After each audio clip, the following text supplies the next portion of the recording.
À toutes et à tous. Pour un thème, pour un sujet peut-être qu'on a peu l'occasion d'aborder, la Torah aime-t-elle le plaisir? Je ne sais pas si vous avez souvent entendu des conférences sur ça. On va essayer de réfléchir à cette notion à travers donc bien sûr nos textes. Donc on va essayer de mettre de côté c'est quoi le plaisir, qu'est-ce que ça veut dire. On va pour l'instant faire table rase et on va ouvrir le texte et essayer de voir qu'est-ce que les versets nous apprennent. Quand on regarde le texte qui débute la création, il y a à un moment un verset qui est très surprenant. Le verset dit la chose suivante, il dit Mikol et Sagan achol tochal.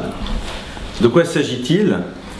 Lorsque Adam et Chava, Adam et Ève, ont été mis dans le jardin d'Éden, alors on sait qu'il n'y a qu'un interdit pour eux. C'est lequel? De ne pas consommer de l'arbre de la connaissance du bien et du mal. Or, de manière assez surprenante, quand vous regardez le texte, lorsqu'Akadosh Baruch Hu, lorsque Dieu s'adresse à Adam et Chava, d'abord à Adam, il lui dit Mikol et Sagan achol tochel. De la totalité des arbres du jardin, achol tochal. Manger, tu mangeras. Ou me'etz hadaat tov vara. Mais par contre, de l'arbre de la connaissance du bien et du mal, l'otochal mimenu, de lui, tu ne consommeras pas. A priori, c'est quoi la chose la plus essentielle ici? C'est qu'il ne consomme pas de l'arbre de la connaissance du bien et du mal. Donc on aurait parfaitement pu imaginer que le verset dise que Dieu s'adresse à Adam et lui dise mais etz hadat tov vara l'otochal. De l'arbre de la connaissance du bien et du mal, ne consomme pas. Et donc on en aurait déduit, si de l'arbre de la connaissance du bien et du mal on ne peut pas en consommer, ça revient à dire que la totalité des autres choses sont consommables, de manière complètement logique. Or, ce n'est pas ce que le verset dit. Le verset dit, Mikol et Sagan achol tochal. En plus, c'est intéressant parce qu'il y a ici, non pas tuchal le'echol, tu pourras manger, mais achol tochal, manger, tu mangeras. Donc on n'a ici pas une possibilité qui est donnée, mais on a un verset qui est mis à l'impératif. Le texte aurait très bien pu dire Vayomer Hashem, et Dieu dit Mikol et Sagan tuchal le'echol. De la totalité des arbres du jardin, tu pourras manger. Mais là, il ne lui dit pas tu pourras, il lui dit achol, manger, tochal, tu mangeras. Donc il y a à la fois l'utilisation de l'impératif et en même temps redondance des termes. Manger, tu mangeras. C'est-à-dire c'est vraiment, tu n'as pas le choix, il faut que tu manges.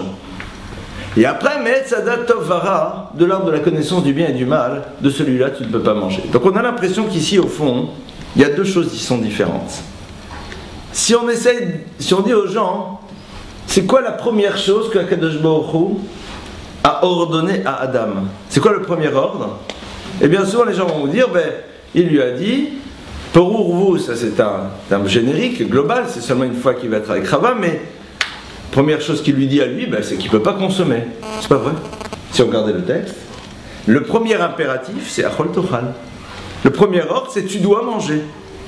Alors, derrière ce verset-là, on va essayer de comprendre au fond pourquoi la Torah commence-t-elle par cette obligation que l'on a de consommer et, de manière plus large, essayer de réfléchir à la particularité que nous avons en tant qu'être humain dans la relation au plaisir.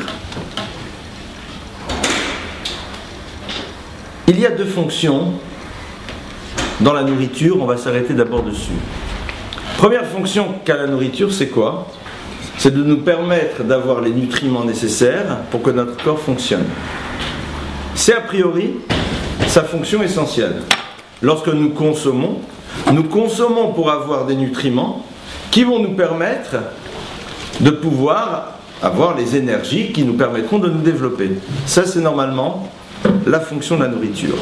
Or, il est intéressant de constater que la nourriture, ce ne sont pas que des nutriments, ce sont aussi des saveurs, ce sont aussi des goûts, ce sont aussi des textures, ce sont aussi toutes sortes d'éléments qui font que chaque chose que l'on mange, chaque chose que l'on boit, va avoir pour nous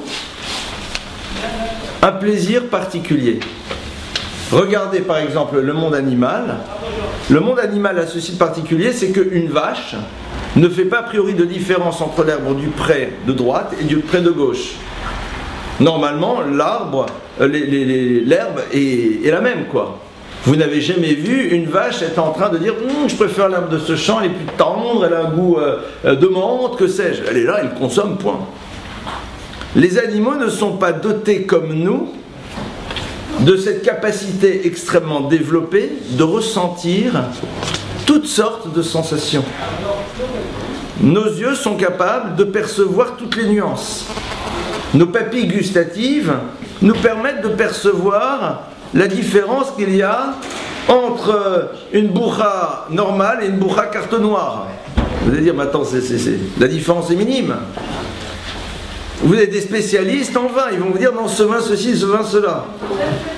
Suivant les origines, eh bien, soit ça sera sur la Dame Route, soit ça sera sur le Gefilte Fish, on pourra vous dire, non, celui-là, à quoi ça sert?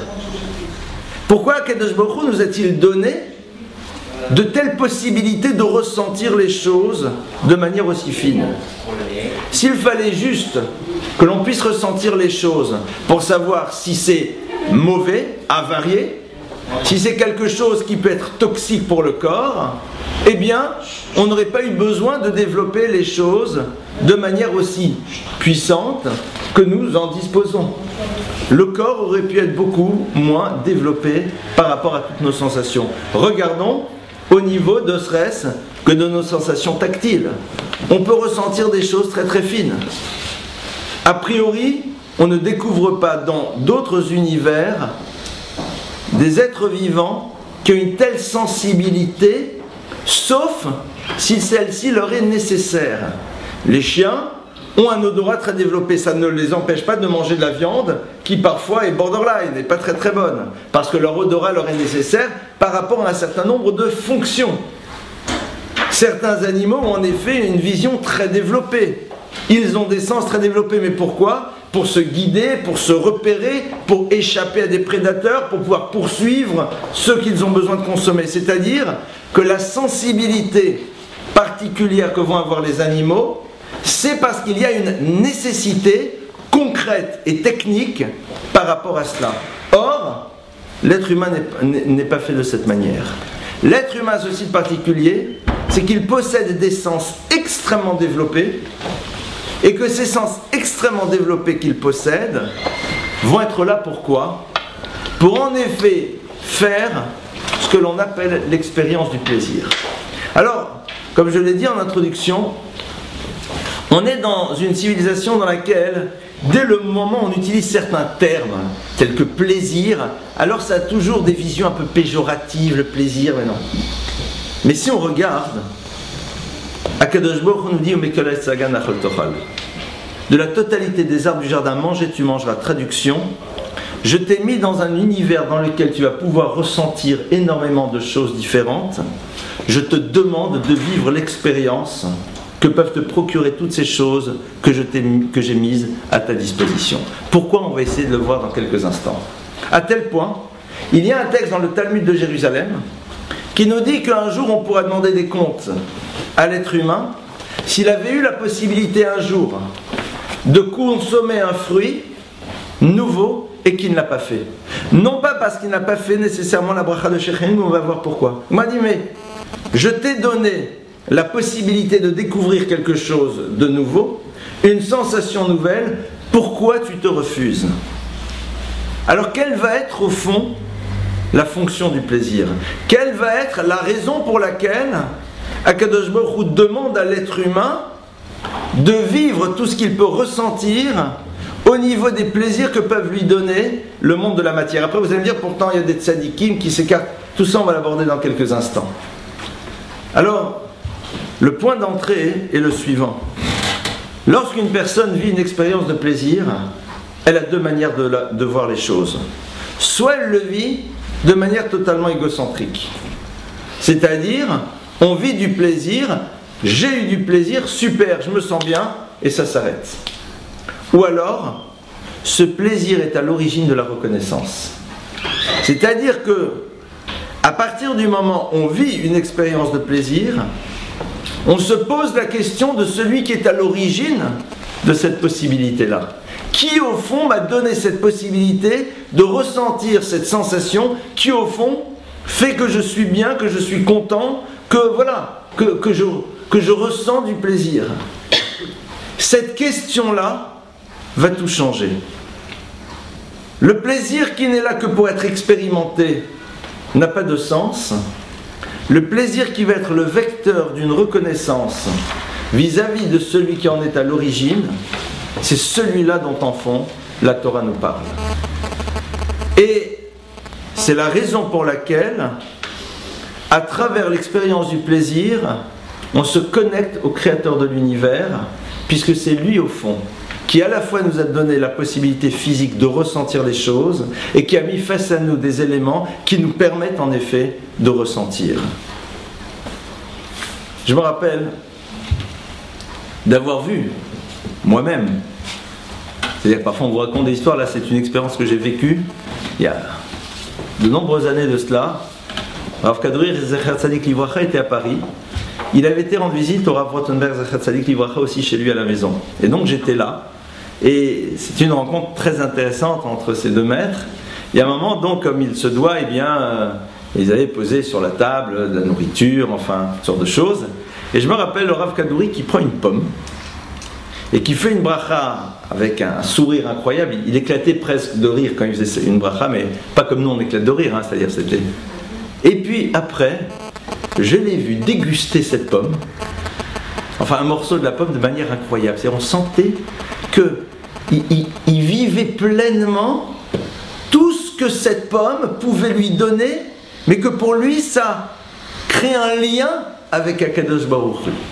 C'est-à-dire que toutes ces sensations, à toutes et à tous, pour un thème, pour un sujet peut-être qu'on a peu l'occasion d'aborder, la Torah aime-t-elle le plaisir? Je ne sais pas si vous avez souvent entendu des conférences sur ça. On va essayer de réfléchir à cette notion à travers donc bien sûr nos textes. Donc on va essayer de mettre de côté c'est quoi le plaisir, qu'est-ce que ça veut dire. On va pour l'instant faire table rase et on va ouvrir le texte et essayer de voir qu'est-ce que les versets nous apprennent. Quand on regarde le texte qui débute la création, il y a à un moment un verset qui est très surprenant. Le verset dit la chose suivante, il dit Mikol et Sagan achol tochal. De quoi s'agit-il? Lorsque Adam et Chava, Adam et Ève, ont été mis dans le jardin d'Éden, alors on sait qu'il n'y a qu'un interdit pour eux. C'est lequel? De ne pas consommer de l'arbre de la connaissance du bien et du mal. Or, de manière assez surprenante, quand vous regardez le texte, lorsqu'Akadosh Baruch Hu, lorsque Dieu s'adresse à Adam et Chava, d'abord à Adam, il lui dit Mikol et Sagan achol tochel. De la totalité des arbres du jardin, achol tochal. Manger, tu mangeras. Ou me'etz hadaat tov vara.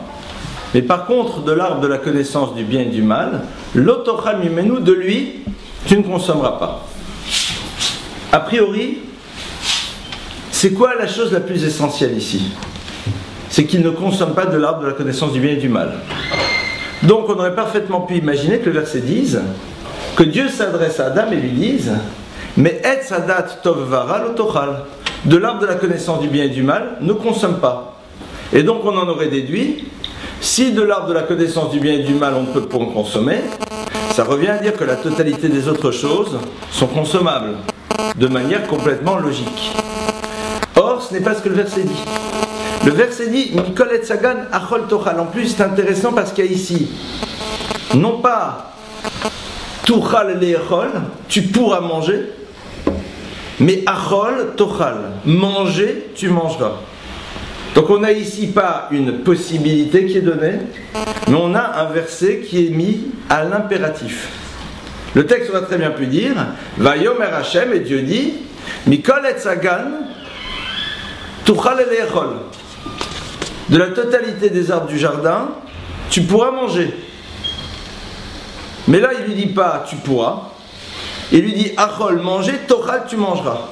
Donc il y a à la fois l'utilisation de l'impératif et en même temps redondance des termes. Manger, tu mangeras. C'est-à-dire c'est vraiment, tu n'as pas le choix, il faut que tu manges. Et après, Me'etzadat Tov Vara, de l'arbre de la connaissance du bien et du mal, de celui-là tu ne peux pas manger. Donc on a l'impression qu'ici au fond, il y a deux choses qui sont différentes. Si on dit aux gens, c'est quoi la première chose que Akadosh Baruch Hu a ordonné à Adam? C'est quoi le premier ordre? Et bien souvent les gens vont vous dire, il lui a dit, pour vous, ça c'est un terme générique, global, c'est seulement une fois qu'il va être avec Rava, mais première chose qu'il lui dit à lui, c'est qu'il ne peut pas consommer. C'est pas vrai. Si on regardait le texte, le premier impératif, c'est Achol Tochal. Le premier ordre, c'est tu dois manger. Alors, derrière ce verset-là, on va essayer de comprendre au fond pourquoi la Torah commence-t-elle par cette obligation que l'on a de consommer et, de manière plus large, essayer de réfléchir à la particularité que nous avons en tant qu'être humain dans la relation au plaisir. Il y a deux fonctions dans la nourriture, on va s'arrêter d'abord dessus. Première fonction qu'a la nourriture, c'est quoi? C'est de nous permettre d'avoir les nutriments nécessaires pour que notre corps fonctionne. C'est a priori sa fonction essentielle. Lorsque nous consommons pour avoir des nutriments qui vont nous permettre de pouvoir avoir les énergies qui nous permettront de nous développer. Ça, c'est normalement la fonction de la nourriture. Or, il est intéressant de constater que la nourriture, ce ne sont pas que des nutriments, ce sont aussi des saveurs, ce sont aussi des goûts, ce sont aussi des textures, ce sont aussi toutes sortes d'éléments qui font que chaque chose que l'on mange, chaque chose que l'on boit, va avoir pour nous un plaisir particulier. Regardez par exemple le monde animal. Le monde animal a ceci de particulier, c'est qu'une vache ne fait pas a priori de différence entre l'herbe du pré de droite et du pré de gauche. Normalement, l'herbe est la même, quoi. Vous n'avez jamais vu une vache être en train de dire je préfère l'herbe de ce champ, elle est plus tendre, elle a un goût de menthe, que sais-je. Elle est là, elle consomme, point. Les animaux ne sont pas dotés comme nous de cette capacité extrêmement développée de ressentir toutes sortes de sensations. Nos yeux sont capables de percevoir toutes les nuances. Nos papilles gustatives nous permettent de percevoir la différence qu'il y a entre une bourra normale et une bourra carte noire. Vous allez dire, mais attends, la différence est minime. Vous avez des spécialistes en vin, ils vont vous dire, non, ce vin ceci, ce vin cela. Suivant les origines, eh bien, soit ça sera sur la Dame Route, soit ça sera sur le Gefilte Fish, on pourra vous dire, non, celui-là, à quoi ça sert? Pourquoi Kadosh Baruch Hu nous a-t-il donné de telles possibilités de ressentir les choses de manière aussi fine? S'il fallait juste que l'on puisse ressentir les choses pour savoir si c'est mauvais, avarié, si c'est quelque chose qui peut être toxique pour le corps, eh bien, on n'aurait pas eu besoin de développer les choses de manière aussi puissante que nous en disposons. Le corps aurait pu être beaucoup moins développé par rapport à toutes nos sensations. Regardons au niveau de stress que de nos sensations tactiles. On peut ressentir des choses très très fines. A priori, on ne découvre pas dans d'autres univers des êtres vivants qui ont une telle sensibilité, sauf si celle-ci leur est nécessaire. Les chiens ont un odorat très développé, ça ne les empêche pas de manger de la viande qui parfois est borderline, n'est pas très très bonne, parce que leur odorat leur est nécessaire par rapport à un certain nombre de fonctions. Certains animaux ont en effet une vision très développée, ils ont des sens très développés, mais pourquoi ? Pour se guider, pour se repérer, pour échapper à des prédateurs, pour pouvoir poursuivre ceux qu'ils ont besoin de consommer. C'est-à-dire que la sensibilité particulière que vont avoir les animaux, c'est parce qu'il y a une nécessité concrète et technique par rapport à cela. Or, l'être humain n'est pas fait de cette manière. L'être humain, ceci de particulier, c'est qu'il possède des sens extrêmement développés et que ces sens extrêmement développés qu'il possède vont être là pourquoi? Pour en effet faire ce que l'on appelle l'expérience du plaisir. Alors, comme je l'ai dit en introduction, on est dans une civilisation dans laquelle, dès le moment où on utilise certains termes, tels que plaisir, alors ça a toujours des visions un peu péjoratives, le plaisir, mais non. Mais si on regarde, Akadosh Baruch Hu nous dit de la totalité des arbres du jardin, manger, tu mangeras. Traduction, je t'ai mis dans un univers dans lequel tu vas pouvoir ressentir énormément de choses différentes. Je te demande de vivre l'expérience que peuvent te procurer toutes ces choses que j'ai mises à ta disposition. Pourquoi? On va essayer de le voir dans quelques instants. À tel point, il y a un texte dans le Talmud de Jérusalem qui nous dit qu'un jour on pourra demander des comptes à l'être humain s'il avait eu la possibilité un jour de consommer un fruit nouveau et qu'il ne l'a pas fait. Non pas parce qu'il n'a pas fait nécessairement la bracha de Shechem, on va voir pourquoi. Il m'a dit, mais je t'ai donné la possibilité de découvrir quelque chose de nouveau, une sensation nouvelle, pourquoi tu te refuses? Alors quelle va être au fond la fonction du plaisir? Quelle va être la raison pour laquelle Akadosh Baruch Hu demande à l'être humain de vivre tout ce qu'il peut ressentir au niveau des plaisirs que peuvent lui donner le monde de la matière? Après vous allez me dire, pourtant il y a des tzadikim qui s'écartent. Tout ça on va l'aborder dans quelques instants. Alors, le point d'entrée est le suivant. Lorsqu'une personne vit une expérience de plaisir, elle a deux manières de voir les choses. Soit elle le vit de manière totalement égocentrique. C'est-à-dire, on vit du plaisir, j'ai eu du plaisir, super, je me sens bien, et ça s'arrête. Ou alors, ce plaisir est à l'origine de la reconnaissance. C'est-à-dire que, à partir du moment où on vit une expérience de plaisir, on se pose la question de celui qui est à l'origine de cette possibilité-là. Qui, au fond, m'a donné cette possibilité de ressentir cette sensation qui, au fond, fait que je suis bien, que je suis content, que voilà, que je ressens du plaisir. Cette question-là va tout changer. Le plaisir qui n'est là que pour être expérimenté n'a pas de sens. Le plaisir qui va être le vecteur d'une reconnaissance vis-à-vis de celui qui en est à l'origine, c'est celui-là dont en fond la Torah nous parle. Et c'est la raison pour laquelle, à travers l'expérience du plaisir, on se connecte au Créateur de l'univers, puisque c'est lui au fond qui à la fois nous a donné la possibilité physique de ressentir les choses et qui a mis face à nous des éléments qui nous permettent en effet de ressentir. Je me rappelle d'avoir vu moi-même, c'est-à-dire que parfois on vous raconte des histoires, là c'est une expérience que j'ai vécue il y a de nombreuses années de cela. Rav Kadourir Zecher Tzadik Livracha était à Paris. Il avait été rendre visite au Rav Rothenberg Zecher Tzadik Livracha aussi chez lui à la maison. Et donc j'étais là. Et c'est une rencontre très intéressante entre ces deux maîtres. Et à un moment, donc, comme il se doit, eh bien, ils avaient posé sur la table de la nourriture, enfin, toutes sortes de choses. Et je me rappelle le Rav Kadouri qui prend une pomme et qui fait une bracha avec un sourire incroyable. Il éclatait presque de rire quand il faisait une bracha, mais pas comme nous on éclate de rire, hein, c'est-à-dire c'était... Et puis après, je l'ai vu déguster cette pomme, enfin un morceau de la pomme de manière incroyable. C'est-à-dire on sentait qu'il vivait pleinement tout ce que cette pomme pouvait lui donner, mais que pour lui ça crée un lien avec Akadosh Baruch Hu.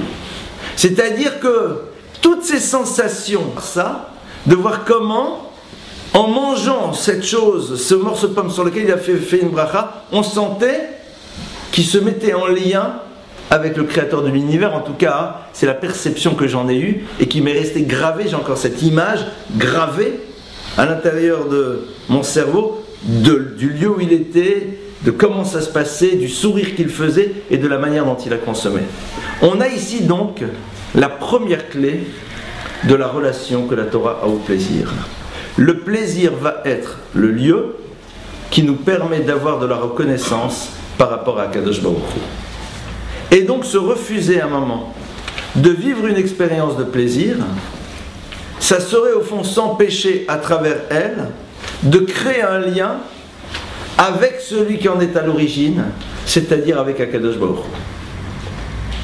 C'est la raison pour laquelle on a l'obligation, entre autres, de faire une bénédiction. Il y a plusieurs raisons pour lesquelles la Gemara dit dans Brachot qu'il faut faire une bénédiction avant de consommer. Un des éléments, bien sûr, c'est parce que tant que je n'ai pas béni, cette chose ne peut pas véritablement m'appartenir. Tout l'univers appartient à Kadosh Baruch Hu. Bénir, ça serait au fond le paiement, mais Kadosh Baruch Hu, il a besoin de quoi? Je lui ai fait une bracha, il dit super, il a ouvert son tiroir caisse. Ça veut dire quoi? C'est-à-dire qu'à travers cet acte-là, on permet au fond de créer cette relation. Lorsque l'on ne veut pas faire de bracha, ça veut dire qu'on ne veut pas être dans un état de conscience de qui est à l'origine. Donc à ce moment-là, en effet, le plaisir devient quelque chose que la Torah ne peut supporter. Parce que sa raison d'être, c'est de créer le lien. Sa raison d'être, c'est de développer la relation. Sa raison d'être, c'est de transporter avec nous la présence d'Hachem, même à l'intérieur d'une expérience physique, d'une expérience de consommation. Les nations du monde ont une vision très particulière de la manière dont se crée une relation au divin. Pour les nations du monde, pour pouvoir véritablement se connecter au divin, il faut complètement s'écarter de tout ce qui a trait à la matérialité quelle qu'elle soit. Il ne faut surtout pas profiter d'une quelconque manière du monde, et donc plus on sort de cette matérialité, plus véritablement on la méprise, et plus on arrive à être dans le rapport de proximité. Pour le clan d'Israël, les choses vont être différentes. Pour le clan d'Israël, les choses vont être différentes, mais en effet, et c'est là où va se situer le danger, lorsque on ne voit pas dans la bracha ce qui va nous permettre d'être un lien, mais juste un truc qu'il faut dire. Pour traduire les choses différemment, ce n'est pas parce que l'on mange que l'on va faire une bracha, mais c'est parce que l'on veut faire une bracha que l'on va manger.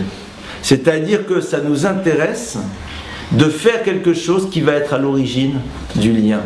Il se trouve que ça va passer à travers cette expérience. Maintenant, où se situe au fond le danger du plaisir qui peut tirer l'individu vers le bas? Alors, là-dessus, bon nombre de maîtres ont écrit un certain nombre de choses. Entre autres, Rabbeinu Yonah est beaucoup plus proche de nous, le Chazon Ish.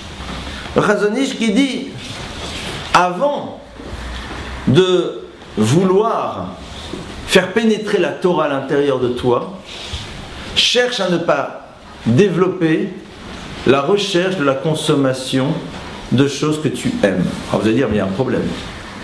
Chazon Ish, en vérité, avait vu de manière très fine, et c'est basé sur un enseignement entre de Rabbeinu Yonah, qu'à un moment, la relation que l'on peut avoir, entre autres ici, avec la nourriture, qui peut être à l'origine du plaisir, peut nous amener à en faire une finalité. Et là, on est complètement à côté de ce que la Torah nous demande. Ce qui était un moyen devient un but. Le plaisir est un moyen d'accéder à quoi? À une relation particulière avec Akadosh Baruch Hu. Ce qui était moyen risque de devenir un but. C'est-à-dire que cette consommation qui n'était là que pour pouvoir exprimer de la reconnaissance devient elle-même sa finalité. On mange pour manger. Alors on se dit, bon, ben, c'est l'irvot Shabbat, l'irvot ceci, l'irvot cela, alors qu'en vérité c'est beaucoup plus l'irvot de notre ventre. C'est beaucoup plus à lui qu'on pense. La preuve, c'est que si à un moment on n'a pas exactement ce que l'on veut, si c'est pas exactement le bon goût et la bonne température, alors là, brusquement c'est la catastrophe. Mais non. Il se trouve que ce plat-là ne te permettra pas d'exprimer une louange vis-à-vis d'Hachem aussi développée, parce que tout simplement, il ne te donnera pas une expérience de plaisir aussi puissante. C'est pas grave. Tu as plein d'autres manières de lui exprimer. C'est là où, en effet, on peut se retrouver à un moment face à un dérapage. Donc on va être au fond dans un paradoxe. On va être dans un paradoxe de savoir que l'expérience du plaisir est nécessaire pour créer ce lien de reconnaissance, Mais au même moment, il faudra qu'on soit dans une vigilance, il faudra qu'on fasse attention. Le Chazon Ish a une définition très intéressante de la nourriture. Il disait la nourriture, vous savez c'est quoi? C'est une chose que lorsque vous l'avez avalée, vous n'avez plus faim. Alors je vais vous proposer de faire une expérience. Pour voir qu'on peut avoir du plaisir autrement, et c'est là on va voir si on veut le voir dans le principe de la reconnaissance. Allez, on va prendre un exemple, Shabbat est passé, imaginez Shabbat matin un petit kidouche à la synagogue. D'accord? On a faim, la choule se termine, on s'apprête à manger. Superbe kidouche, tout ce qu'on aime est dessus. Alors, faites un truc très simple.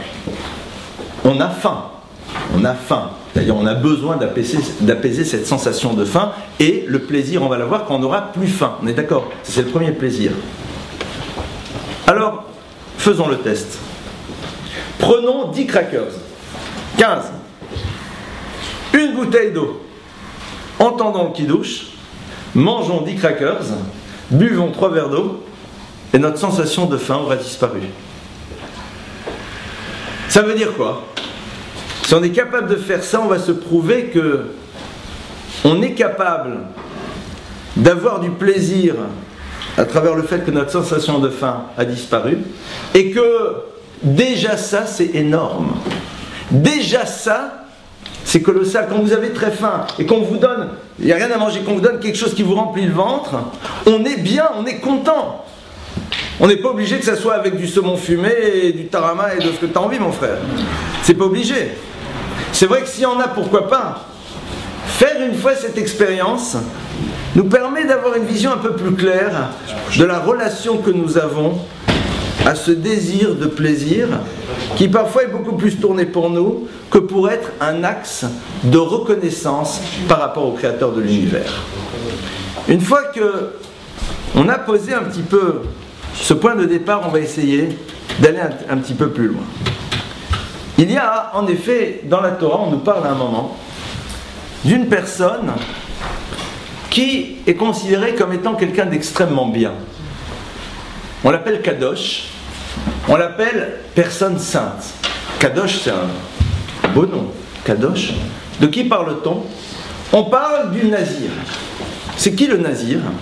Le Nazir, c'est quelqu'un qui a décidé, pour différentes raisons à un moment, de ne pas consommer de vin, de tous les fruits de la vigne, et en même temps de laisser pousser un petit peu sa chevelure n'importe comment.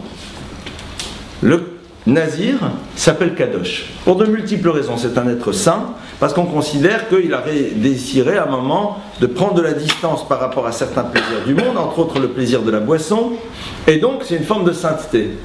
Mais quand il finit cette période, il doit amener un certain nombre d'offrandes, et entre autres un korban khatat, un sacrifice expiatoire.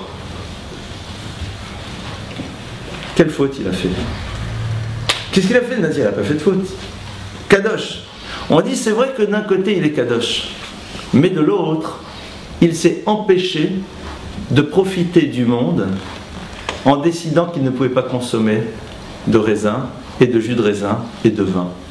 Et donc on montre qu'il y a quelque chose ici dont il doit avoir conscience. C'est vrai, ta démarche est belle, c'est sûr, mais en même temps, réalise que derrière ça, tu as dit à un moment, je refuse de profiter de ce qu'Akadosh Baruch Hu m'a donné comme possibilité de profiter.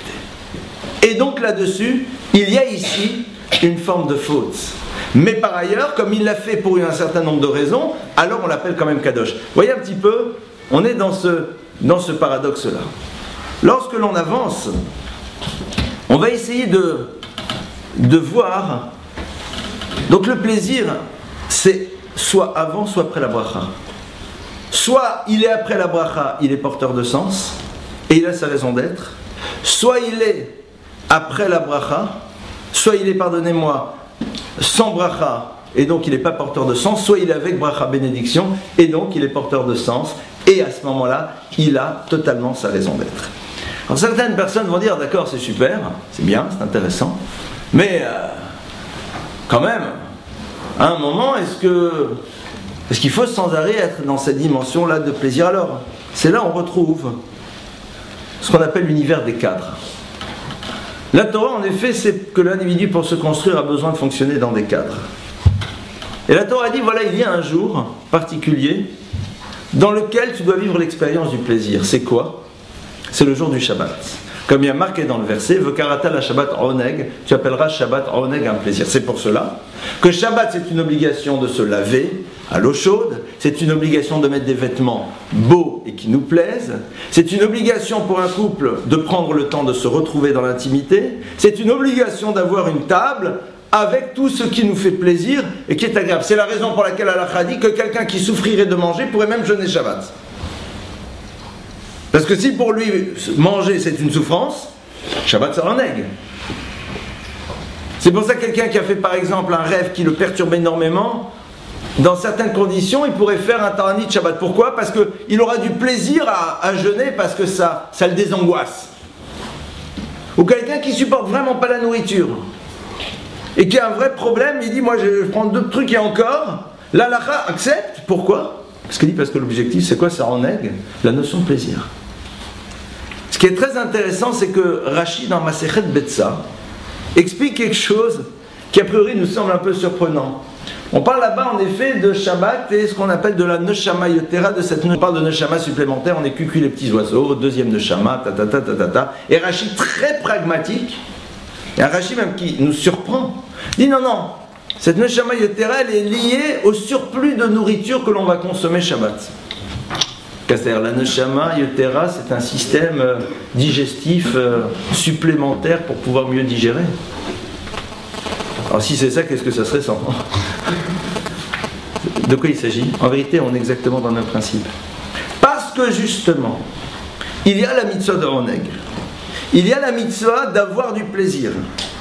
Et que donc, pour pouvoir l'accomplir, on va augmenter la dose et on va véritablement commencer dans le plaisir du début jusqu'à la fin de Shabbat. Dans tous les registres qui peuvent nous donner du plaisir. Tous les registres qui peuvent créer du plaisir, on doit être dedans. Alors cette Neshama Yotera, c'est une dimension spirituelle supplémentaire pour que cette recherche de plaisir que la Torah nous demande d'avoir ce jour-là ne nous tire pas vers le bas et que nous ne soyons pas juste dans une vision de Shabbat qui est l'Adafina ou le Tchoulen suivant les origines et les choses s'arrêtent là. Pour réussir à faire du plaisir, de ce plaisir de la nourriture et de tout ce qui va autour, un support pour se sentir plus proche du Créateur de l'univers. Et au passage, je ne vais pas m'étendre sur ce sujet, je ne vais pas rentrer dans les détails, mais c'est évident que si vous regardez ce que disent les Sifrei Kabbalah, les livres de la Kabbalah, entre autres, ils nous disent que tout ce qui a trait à l'univers de la relation entre l'homme et la femme dans leur relation de couple, c'est là pour créer aussi une relation de reconnaissance. C'est-à-dire que chacun étant à l'origine d'un plaisir chez l'autre, eh bien le fait d'être à l'origine de part et d'autre d'un plaisir crée un acte de reconnaissance, donc crée une relation de proximité. C'est pour ça que la Torah donne une telle importance aussi à cette dimension dans la relation du couple. Pourquoi?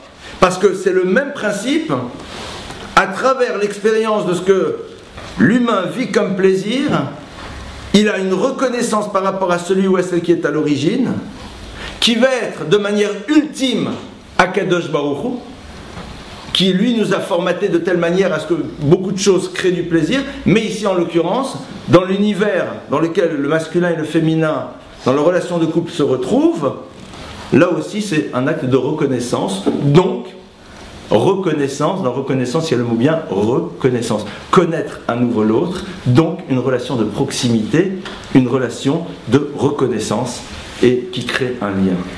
Donc vous voyez que derrière l'univers du plaisir, il y a quelque chose de beaucoup plus puissant et de beaucoup plus profond qui est en train de se jouer. Seulement, c'est comme tout. Est-ce que nous sommes dans le désir de donner du sens à ce que nous sommes en train de vivre? Est-ce que nous sommes dans l'envie de nous arrêter?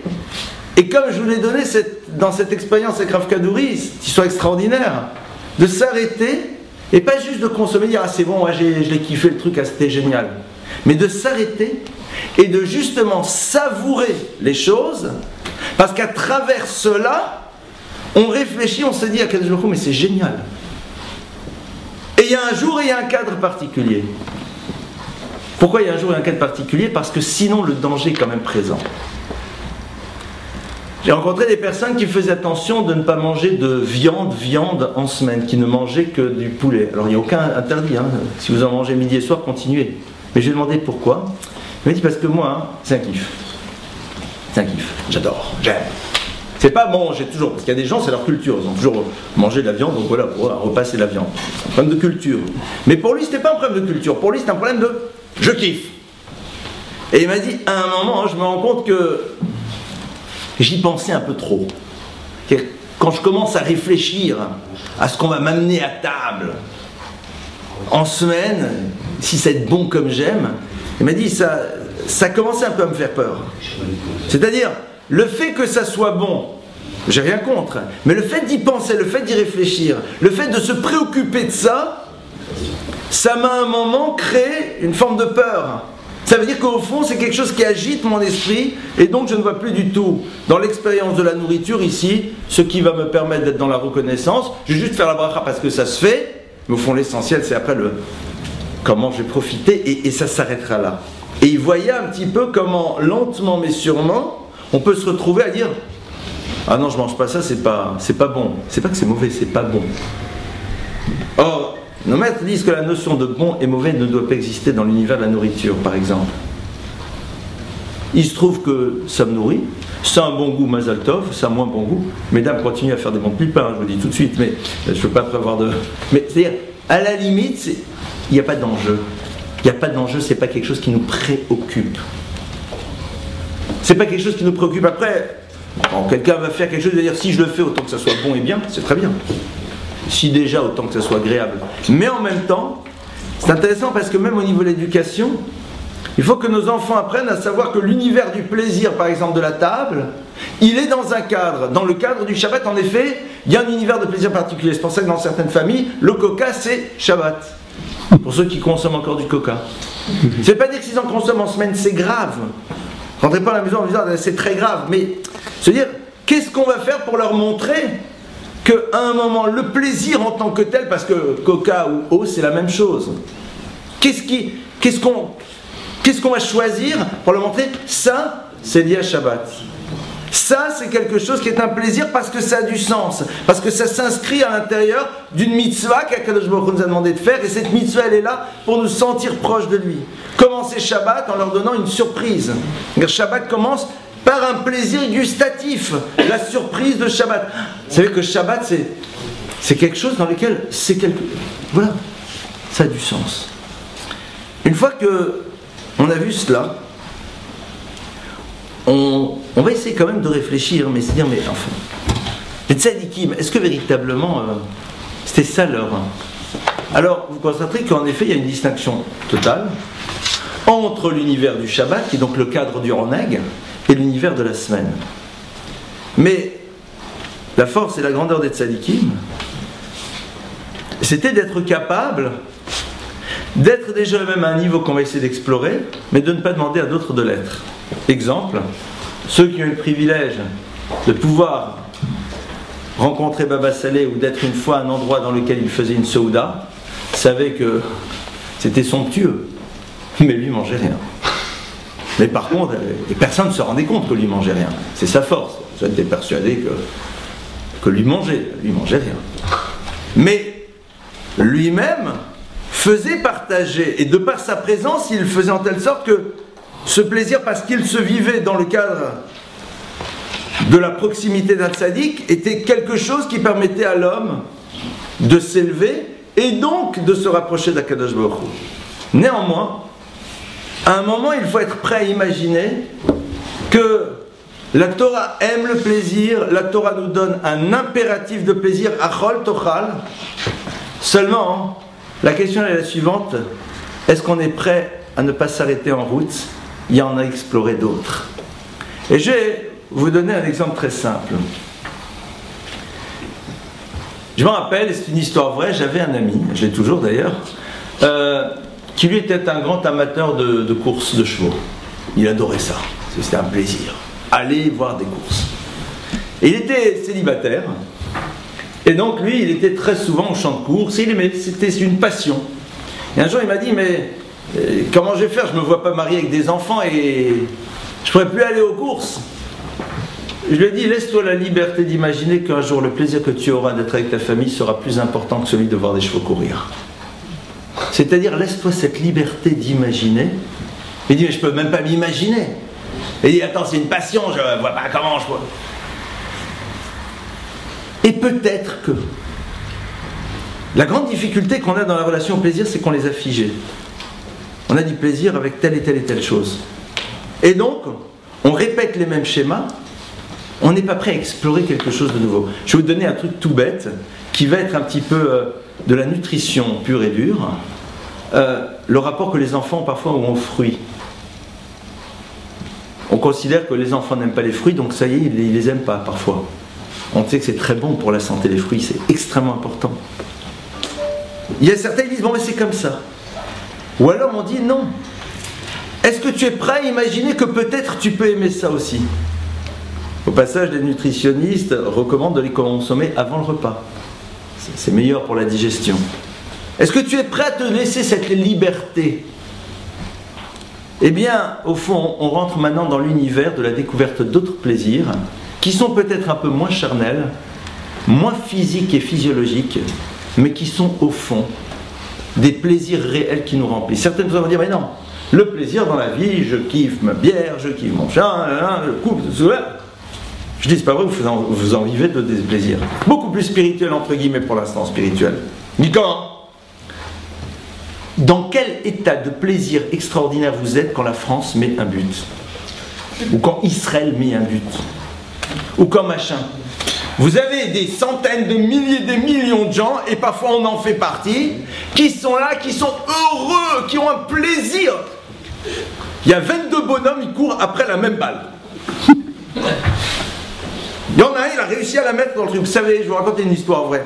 Le Rav Eliashiv Zecher Tzadik Livracha, quand l'État d'Israël a été créé, 2-3 ans après, je ne sais pas quand, en tout cas peu de temps après, il y a des joueurs de foot religieux qui sont venus le voir et ils lui ont dit, est-ce qu'on peut jouer au foot Shabbat dans le championnat? Alors le Rav Eliashiv leur a dit, attendez, de quoi vous me parlez? Expliquez-moi de quoi il s'agit. Ils ont dit, voilà, c'était un jeu de ballon. Il dit, attendez, ben, votre âge, vous jouez encore à la balle? Je joue encore à la balle? C'est quel âge? 25 ans, vous jouez encore à la balle? Après, ils lui ont expliqué, bon, d'accord, mais enfin, l'objectif, c'est voilà, il y a des buts et il faut mettre la balle au fond du but. Rav Eliashiv dit, c'est très simple, avant Shabbat, vous mettez la balle dans le but et comme ça, le problème, il est réglé. si l'objectif, fais-le avant Shabbat, c'est bon, c'est déjà fait. Alors, bien sûr, ça nous fait... On vit en vérité des plaisirs, entre guillemets, spirituels. Des plaisirs de victoire sportive. Il y a 22 bonhommes qui courent derrière. Celui qui a le maillot qui représente ton pays, soi-disant, parce qu'en vérité, tu sais même pas si lui il pense qu'il représente son pays, il a réussi à mettre la balle au fond et ça y est, tout le monde est en train de s'embrasser, de s'étreindre, d'être heureux, d'être joyeux, de sauter en l'air. Si à la limite tu as appris que tu viens de gagner de l'argent, si tu as appris que tu viens d'avoir ton diplôme, si tu as appris que ton enfant il vient de se fiancer, enfin, il vaut mieux que tu le saches avant qu'il va se fiancer, hein, plutôt que la dernière minute, parce que sinon justement ça peut-être pas... Qui disent que le plaisir spirituel, je sais pas ce que c'est pas vrai, ils en ont plein. Seulement c'est vrai que le spirituel pour l'instant je le mets entre guillemets. C'est-à-dire, c'est pas un plaisir lié à des sensations physiologiques, techniques, non. C'est quelque chose qui se passe dans la tête. Alors à partir de là, regardez. Quelqu'un est en train de voir un match de foot. C'est l'heure du repas. C'est le match par excellence. Vous lui mettez devant un truc style McDo, même si c'est un fin gourmet, il le mange, ça ne lui pose aucun problème. Il a juste besoin d'avoir des nutriments et des énergies pour pouvoir encore plus sauter en l'air. Ouais, on a gagné. C'est-à-dire que brusquement, il est capable de relativiser totalement, voire même de ne pas percevoir s'il a une sensation de plaisir gustatif ou autre. Pourquoi? Parce qu'il est là dans quelque chose qui est beaucoup plus passionnant et qui est du domaine, entre guillemets, du spirituel. La question qu'on doit être capable de se poser est la suivante. Quelle est la place que nous donnons à nous pour pouvoir éventuellement vivre l'expérience d'un plaisir nouveau qui nous amènerait à relativiser les autres plaisirs. Et je vais vous donner un exemple très simple. Cette liberté que l'on se donne de faire une nouvelle expérience, on l'a malheureusement souvent pas trop développée. Regardez. Il y a des personnes qui ont des habitudes. Et donc elles fonctionnent suivant leurs habitudes. Elles ne peuvent même pas imaginer qu'à un moment elles peuvent vivre quelque chose qui va les remplir différemment. Je vous donne un exemple très simple. Imaginez que vous êtes à une soirée, qu'il y a plusieurs buffets. Il y a le buffet israélien, il y a le buffet japonais, et puis ce soir il y a le buffet, on va dire, népalais. Alors ne me demandez pas c'est quoi la cuisine du Népal, si ça existe en cachère, je ne le sais pas. Mais en tout cas, voilà, il y a un buffet népalais. D'accord ? Et donc, c'est-à-dire c'est quelque chose qu'on peut manger bassari, parce que népalais. D'accord ? Donc j'étais en train de réfléchir à ce que j'étais en train de dire, donc j'ai réalisé, ce n'est pas du lait. Donc, on est là, nous on connaît bien le falafel, le shawarma, les sushis, les makis, tout ça on connaît. Maintenant ce qui se passe c'est que, vous savez comment ça se passe près des buffets? Les personnes qui sont devant sont dans l'angoisse que si elles s'en vont, quand elles vont revenir, il n'y aura plus rien. Donc elles sont là et elles tiennent bien. D'accord? Pour être sûr que, voilà, sait-on jamais, quoi. Bon, et comme ça, des angoisses profondes qui nous saisissent dans la relation à la nourriture. Bon, c'est pas grave. Donc, on est là, et si on quitte sa place, Prums does, peut-être que je serai au second, voire au troisième rang. Mais il y a le buffet népalais. C'est peut-être pas mal. Ouais, non, mais je sais pas. Mais, prends le risque. On prend pas le risque. Au pire, c'est quoi? Tu vas revenir, éventuellement tu devras jouer des coudes pour retrouver, de toute façon, je te rassure, il y aura toujours des sushis. Peut-être pas celui que tu aimes, mais d'autres. On est très peureux dans la vie. On a peur de vivre l'expérience d'un nouveau plaisir, et surtout d'un plaisir spirituel. On a décidé de limiter les expériences. Est-ce qu'on sait ce que ça veut dire, le plaisir de l'étude? Est-ce qu'on sait ce que ça veut dire, le plaisir de donner? Est-ce qu'on sait ce que ça veut dire, le plaisir d'avoir eu envie d'être en colère et de réaliser qu'on a réussi à se maîtriser? Est-ce qu'on réalise ce qu'est le plaisir de réaliser que avoir fait un effort pour l'autre le rend joyeux et qu'on est heureux et profondément dans un état de plaisir de le voir joyeux et bien? Tant qu'on n'a pas fait l'expérience de ces plaisirs, alors on reste dans les premiers, dont on a vu qu'ils sont passionnants, parce qu'ils peuvent nous permettre de construire une relation au Créateur.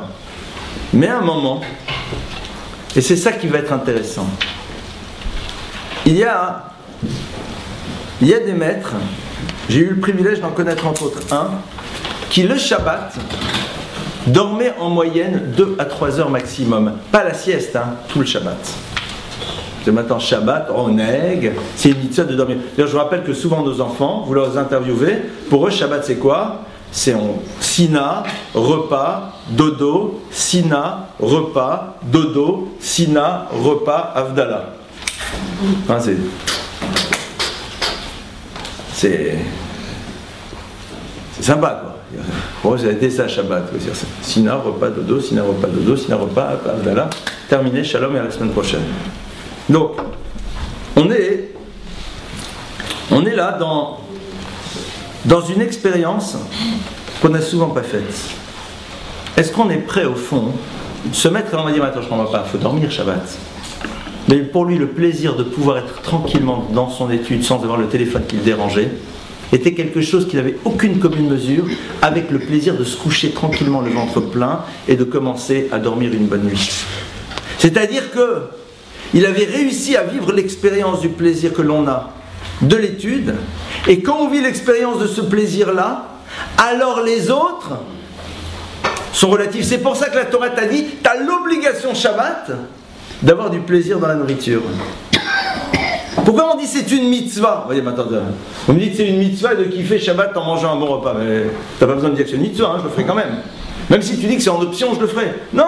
Si on disait que c'était optionnel, celui qui vit véritablement l'intensité de ce que c'est une expérience spirituelle, de ce que c'est le plaisir d'apprendre, de ce que c'est le plaisir de prier, de ce que c'est le plaisir de chanter, tout ça, oh, Il dirait, bon, ben, ça va, donne-moi un sandwich avec un peu de camembert et tout ira bien. La Torah te dit non. Si je t'ai donné en effet toute cette possibilité de ressentir des plaisirs, c'est maintenant que tu dois le vivre et donc tu dois le faire. Tu dois avoir de la bonne nourriture, tu dois avoir du bon vin, tu dois avoir des choses qui te plaisent. Si tu n'aimes pas le vin, n'en bois pas. Si tu n'aimes pas la viande, n'en mange pas à la limite. Mais pourquoi?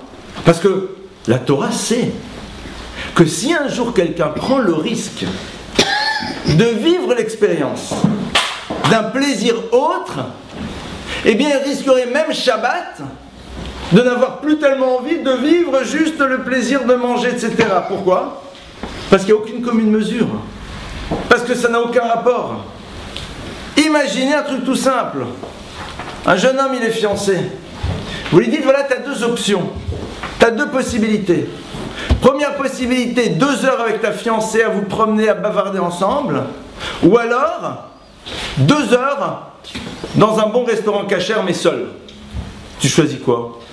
Un gars normal, il choisit sa fiancée. Il mangera avant un croissant. Et s'il ne choisit pas sa fiancée, ben, il faut déjà préparer le SAV, comme dirait l'autre. D'accord? Vous imaginez un khatan qui dit à sa collègue, excuse-moi, je ne peux pas te voir parce qu'on m'a invité à un super repas de folie. Et oui, qu'est-ce qui se passe? Non, rien, juste on va kiffer. Non, juste, non, attends, on a rarement cette occasion. Aujourd'hui, ils ont inscrit par un tourne-d'os de folie. Il dit, d'accord, mais gars, marie-toi avec ton tourne-d'os, quoi, ça devient presque avec nous, ça s'arrêtera là. On va arrêter ici, quoi, vaut mieux.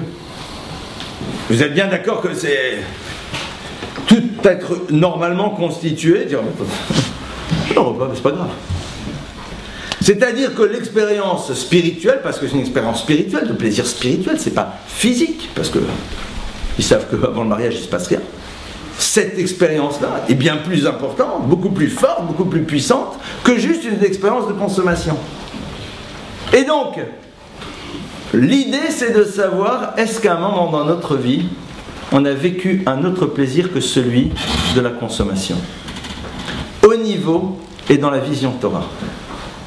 Alors, on a vu que le concept du plaisir spirituel, il existe. Le match de foot, on a gagné tout. On l'a tous vécu un jour. Donc ça veut dire qu'on peut le vivre aussi ailleurs. Mais la question est de savoir, et j'utilisais ce terme tout à l'heure, est-ce qu'on est prêt à prendre le risque? Prendre le risque d'avancer dans la vie et de réaliser qu'à un moment, ce qui pour nous était fondamental l'est beaucoup moins, et que ce qui pour nous ne semblait pas être fondamental l'est devenu beaucoup plus.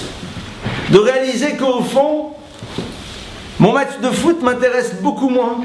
Par contre, mon cours de Torah me remplit beaucoup plus.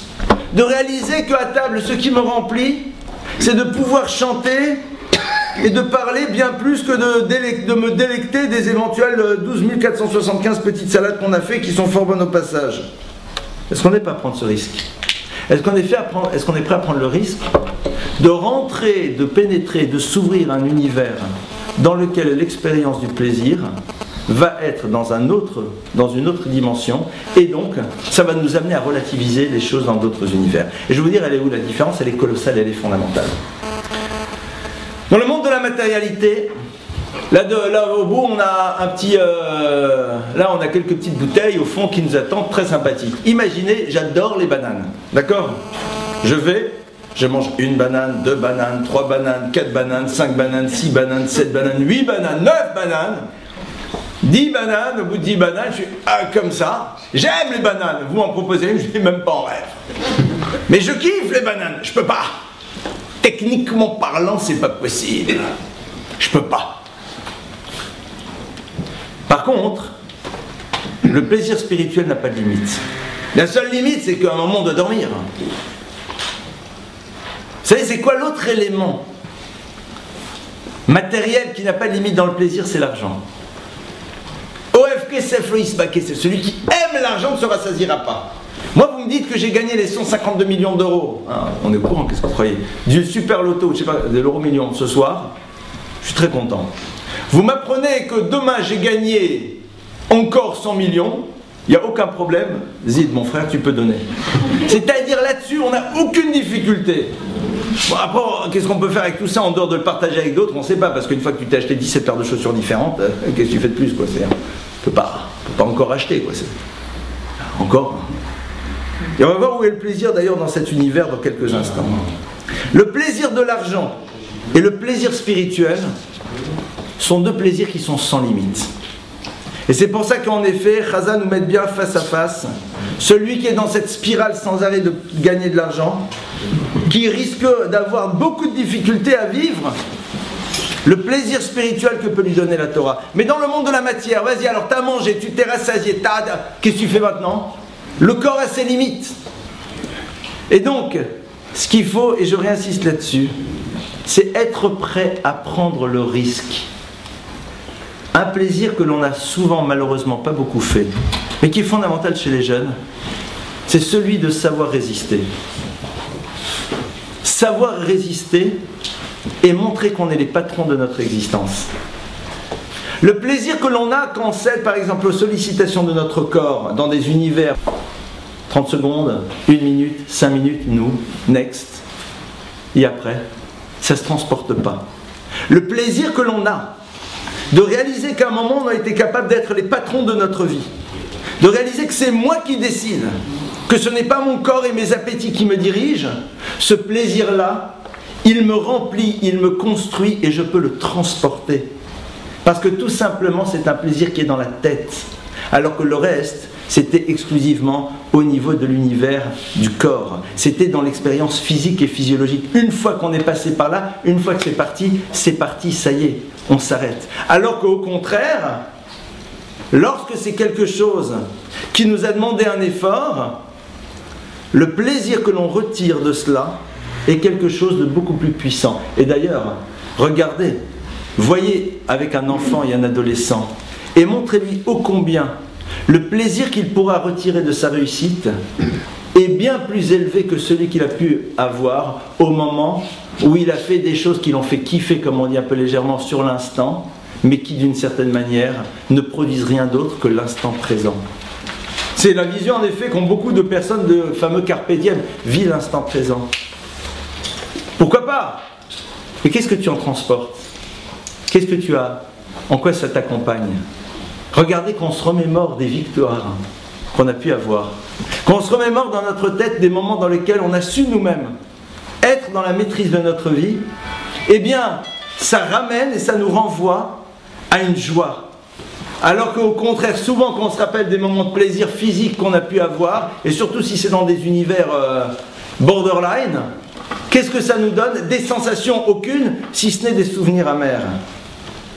Le problème, c'est qu'on est dans un monde dans lequel, en effet, eh bien, comme l'expérience de la spiritualité n'est pas quelque chose qui est développé, alors on se limite à l'expérience de la matière dans laquelle nous sommes.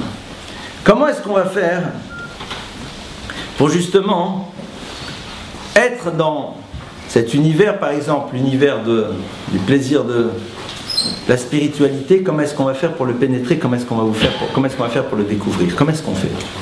Et c'est là où en effet il y a quelque chose de très concret. Vous savez que lorsqu'on apprend aux enfants à lire, il y a une tradition, je suppose qu'elle est valable dans tous les univers, qu'ils soient ashkénazes et séfarades, peut-être avec des variantes sûrement, enfin les variantes c'est plus chez les séfarades que chez les ashkénazes, vous me direz, avec des variantes qui sont les suivantes. L'enfant, le jour où il commence à lire, qu'est-ce qu'on fait? On prend un gâteau, on met dessus des lettres, on met du miel, et donc au moment où il commence à prendre ses lettres, au même moment, il mange un bon gâteau, du miel, il a de la douceur, c'est agréable. C'est-à-dire on cherche à lier chez lui la sensation de plaisir à l'apprentissage de quelque chose qui par la suite devra lui donner une autre forme de plaisir. Qu'est-ce qui fait que dans la vie on peut se nourrir d'une dimension spirituelle? C'est qu'on a eu un plaisir lorsqu'on nous a transmis cela. Et je vais vous dire pourquoi c'est fondamental. Parce que s'il y a plaisir, il y a désir. Et sans désir, on ne vit plus. Quelqu'un qui n'a plus de désir est quelqu'un qui ne vit plus. Vous voyez d'ailleurs malheureusement les personnes qui sont en vraie dépression n'ont pas de désir, n'ont pas d'envie. Ne plus avoir envie de quoi que ce soit, c'est ne plus vivre. Comment est-ce qu'on crée le désir spirituel? Le désir physique, le corps il est là, il connaît son job. Ça fonctionne parfaitement. Vous me mettez devant un bon gâteau, j'ai un peu faim, il y a des médecins dans la salle, ils pourront vous décrire de manière super claire que tous les systèmes chimiques, tac, tac, tac, ils ont... C'est bon, j'en ai envie. Il y a 10 minutes, j'en avais rien envie, et là, il est là, hop, j'ai envie. Pourquoi? Il y a plein de trucs qui se mettent en place. Maintenant, comment on fait pour d'autres univers? Et c'est là où c'est important. Quel est le souvenir que l'enfant a de ses premières expériences spirituelles? Je vais vous dire, j'ai rencontré bon nombre de personnes qui ont mis de côté, on va dire pendant un instant, pendant un moment, parfois de longs moments, parfois pour beaucoup de plus de moments, la Torah, son étude et les mitzvot. Pourquoi? Parce qu'ils ne pouvaient pas avoir le désir de quelque chose qui ne leur avait pas donné du plaisir. Ils ne pouvaient pas avoir envie de quelque chose qui, quand ils l'évoquaient, les ramenait plus à une souffrance, à des cris, à des coups, à des... C'est très rastratique. Si quand on associe la Torah, les mitzvot, le limoud à des coups sur la main, des brimades, des sanctions, des punitions, on ne peut pas avoir ce désir d'être dans ce plaisir de l'étude parce que le plaisir n'a pas été là. Et donc c'est la raison pour laquelle, je vous donne un exemple tout simple. On va le prendre cet exemple dans l'univers du couple. Qu'est-ce qui fait qu'un homme ou une femme a envie de faire quelque chose qui va faire plaisir à l'autre? Qu'est-ce qui fait qu'on va avoir un désir de faire plaisir? C'est que quand on a fait plaisir pour la première fois à l'autre, l'autre nous a dit ô combien ça lui a fait plaisir et ça nous a rempli. Comme on a ressenti un plaisir nous-mêmes, alors on n'a qu'une envie, c'est de le refaire à nouveau. Moi j'adore, si mon conjoint me dit « Ouah, t'es un amour, c'est super adorable ce que t'as fait, vraiment j'apprécie beaucoup ça », on kiffe. Toute personne normalement constituée, quand il entend ça de son conjoint, il kiffe, il est content. Ben, donc t'as qu'une envie, c'est de refaire. D'ailleurs, la prochaine fois que l'autre va te demander de faire telle ou telle chose, ben, tu vas le refaire. Pourquoi? Parce que cette sensation de plaisir que tu as eue lorsque tu as fait, te remplit et donc te crée le désir de le refaire. Avant de ressentir le désir pur de l'étude, le plaisir pur de l'étude, le kiff de l'étude, à un moment c'est un kiff. C'est-à-dire, vous savez, vous ouvrez dans le monde de la yeshiva, quand vous avez le kiff, vous ouvrez le livre le matin à 8h30, 9h, et à un moment vous regardez l'heure, il est 1h15. Qu'est-ce qui s'est passé entre? On ne se rend même pas compte. Tellement on a eu du plaisir à discuter, échanger, comprendre, tac, tac, tac, tac, le temps il est passé, on ne s'en est même pas rendu compte. Et on n'a qu'une envie, c'est de rouvrir le livre. Seulement, bon, il faut aller dormir un peu manger, etc. Mais c'est une recherche de plaisir. Et celui-là, il est en-sof, il est sans limite. Donc, il va être intéressant pour nous en tant qu'adultes de se dire, mais comment se fait-il que je n'ai pas de plaisir parfois spirituel? Pourtant, il y a des amis qui disent, ouais, j'adore le cours, j'adore ceci, j'adore cela, j'adore faire du chesed, j'adore faire ceci.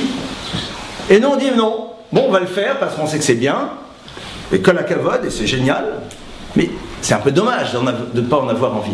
Si on réfléchit, on va réaliser que souvent, il n'y a pas eu d'expérience de plaisir lorsque la première fois on a été mis à l'étude, lorsqu'on a été à la synagogue, lorsqu'il y a eu tout ça. Donc comme il n'y a pas ce souvenir, alors c'est beaucoup plus difficile d'en avoir envie. On le fait parce qu'on doit le faire, parce que c'est obligatoire. Vous voyez qu'il y a plein de personnes, elles ont du plaisir à aller à la synagogue le Shabbat, parce qu'il y a une ambiance, parce qu'il y a des copains, parce que ceci, parce que cela, parce qu'après il y a le kidouche et on se voit. Et donc c'est le souvenir de tout ça qui leur donne envie d'y aller la semaine d'après.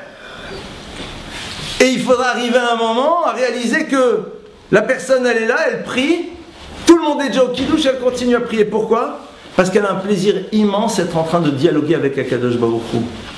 Et que donc à la limite, ce qui était à l'origine de son plaisir, qui était la dimension sociale, eh bien au bout d'un moment, regardez, vous voyez très bien dans le rapport qu'il y a aux fêtes.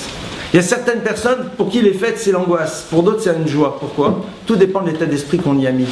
Si c'était des moments de tension, si c'était des moments de cris, si c'était des moments mais j'en ai assez, etc. et tout, bon on craque tous un peu au moment des fêtes, c'est normal. Et en dehors du minimum syndical qui existe globalement chez toutes les familles, à quelques rares exceptions près peut-être. Bon, ce minimum syndical c'est normal. Mais s'il y a plus que ce minimum syndical, s'il y a véritablement des choses, alors qu'est-ce qu'il y a? Ce souvenir, il est dur, donc j'ai pas envie de reproduire, j'ai pas envie d'y aller à nouveau. Pourquoi? Parce qu'il n'y a pas de plaisir. Donc nous en tant que parents, on a ici une ouverture incroyable. Si on réfléchit d'abord comment ça se fait que moi, je n'ai pas de plaisir. Et on va réaliser que souvent c'est à cause de ça. Donc c'est normal que j'en ai pas envie. Une femme me dit, mais je comprends pas, souvent, c'est grand classique, les femmes disent, mais je comprends pas, mais pourquoi t'as pas envie, et c'est super, et le cours.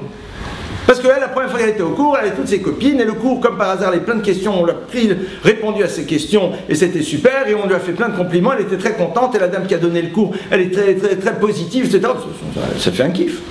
Alors quand la première fois on est arrivé, le bonhomme nous a fait asseoir, il nous a fait ouvrir un livre, il nous a fait lire, on lisait mal donc on a eu un peu honte, après on n'a rien compris, on a posé la question, on était un peu dans l'angoisse. Oh, on n'est pas maso quand même. Je ne peux pas avoir le désir de me retrouver de nouveau. Quelqu'un qui arrive à la synagogue et qui s'y connaît pas trop, il est là un peu coincé, un peu dans l'angoisse, et on ne le calcule pas, il n'a pas fait un kiff. Donc ça ne leur renvoie pas du tout à cette notion-là. Et les enfants, ils ont le souvenir de leur bar mitzvah, c'est une terreur, l'angoisse de tout lire comme il faut. Alors encore qu'il y a les cadeaux qui compensent, mais eux, ce qui les intéresse maintenant, c'est juste le plaisir des cadeaux.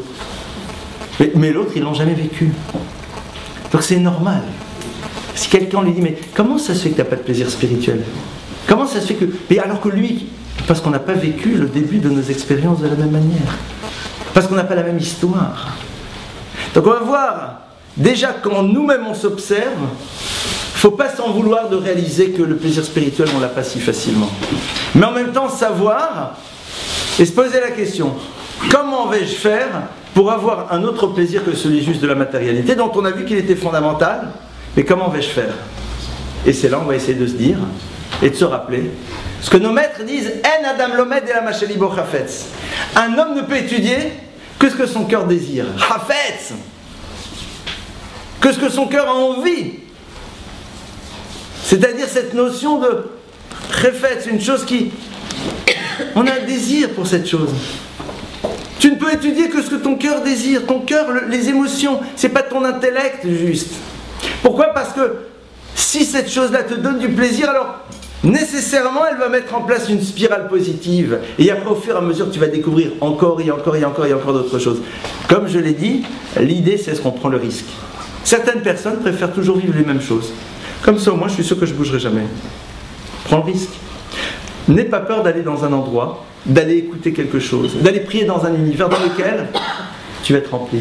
Ça t'a apporté, tu seras content. Pourquoi? Parce que d'abord on t'aura fait des compliments. On t'aura dit, bravo monsieur, vous avez posé une super bonne question. Kol hakavod, votre question c'est celle de Tosot, c'est génial. Et en plus vous n'avez jamais étudié, eh bien chapeau bas.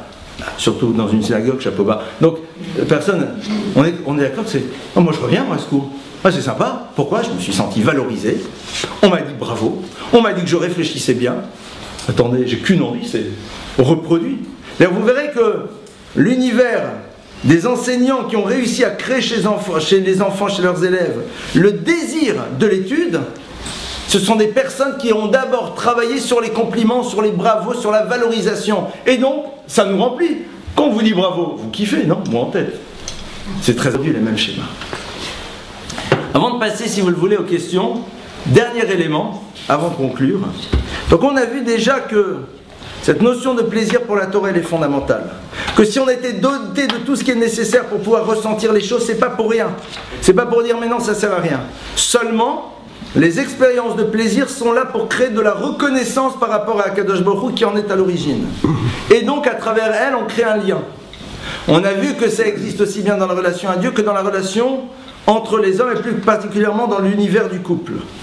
Maintenant, le danger c'est quoi? C'est que si l'expérience physique crée le plaisir et donc la reconnaissance et qu'on est dedans, on peut à un moment peut-être transformer les moyens en but et tomber dans le piège de vouloir le plaisir de la chose pour elle-même et d'oublier qu'au fond ce n'est qu'un vecteur, ce n'est qu'un support. Et donc c'est la raison pour laquelle on essaie de réfléchir ensemble sur ce qu'était l'univers du Shabbat, dans lequel on est équipé spirituellement pour pouvoir en effet être dans un plaisir physique beaucoup plus puissant, mais malgré tout qu'il soit à l'origine de la relation avec Hachem. On a vu après qu'il y a le passage à un moment d'un plaisir à l'autre. C'est-à-dire être prêt à imaginer que dans la vie, à un moment, il y a des choses qui vont nous donner beaucoup plus de plaisir que d'autres, même si on ne les connaît pas encore. Le plaisir spirituel qu'on a avec le ballon de foot déjà, comme on l'a vu, et donc il peut se retrouver dans d'autres modèles, dans d'autres dimensions. La vraie difficulté que l'on a, c'est qu'on est des paresseux. Tous, moi en tête. On est paresseux. On aime bien rester sur ce qu'on connaît. On aime bien rester dans des choses qui nous rassurent. Ce qui est très intéressant, et c'est sur ce point-là que je conclure, c'est qu'il existe parfois des recherches de plaisir qui sont au fond une fuite par rapport à un univers qui ne nous en donne plus. Je parle de l'univers qui est de plus en plus développé, surtout aujourd'hui chez les jeunes, et même chez les moins jeunes, l'univers de la drogue.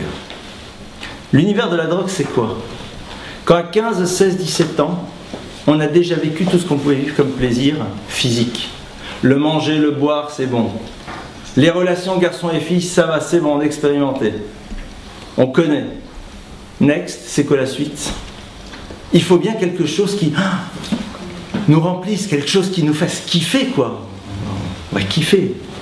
Et donc, on va vers quelque chose qui nous donnera une sensation de bien-être et nous fera oublier cette forme d'angoisse profonde d'un univers dans lequel on ne sait pas véritablement qu'est-ce qui va pouvoir encore nous donner du plaisir. Cette angoisse abyssale. Il y a une forme de fuite. C'est très intéressant, vous savez, aujourd'hui la drogue est de plus en plus développée, surtout dans les quartiers riches.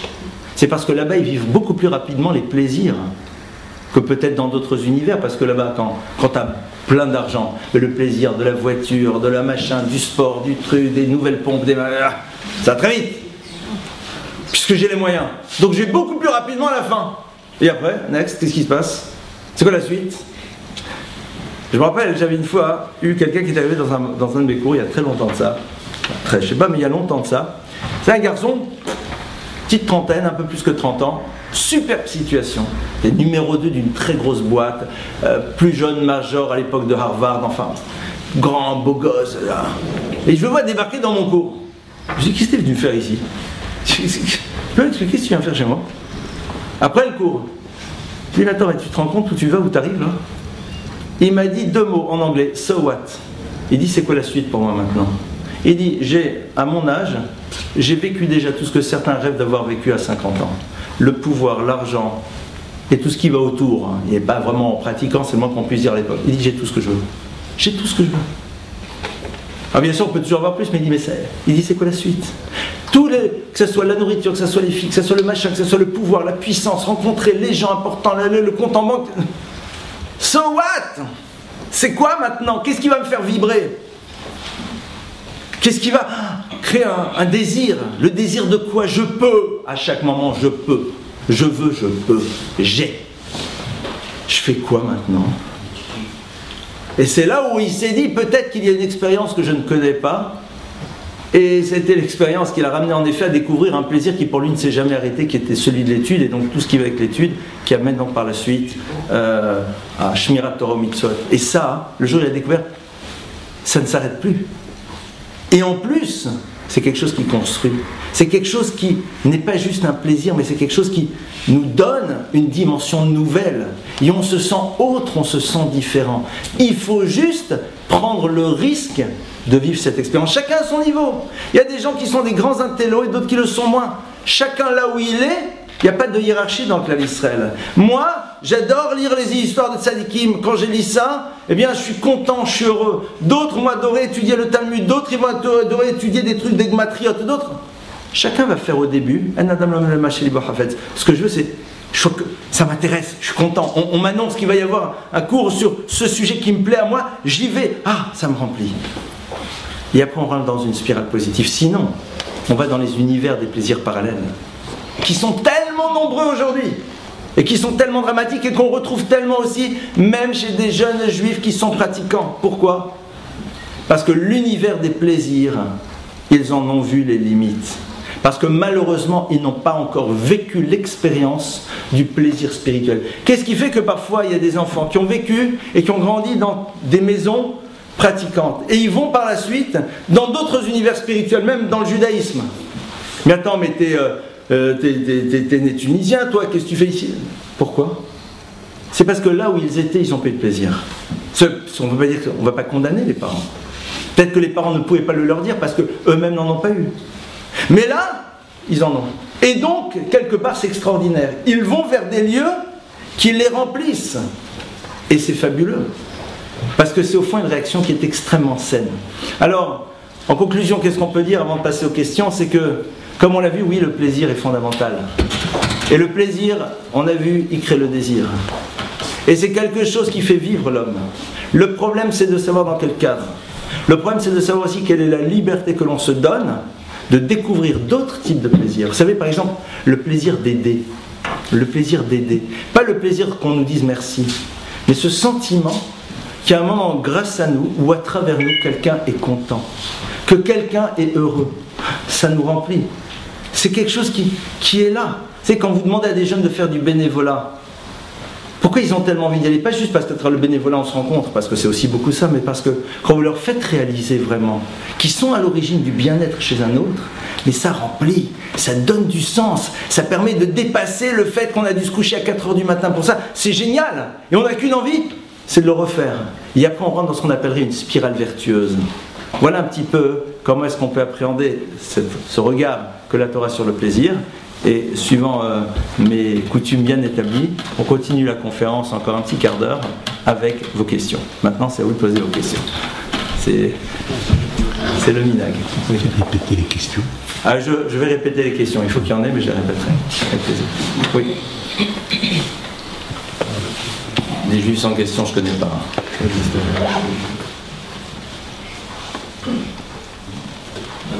Oui. Un petit peu tard, donc c'est pas peut-être au début de la conférence.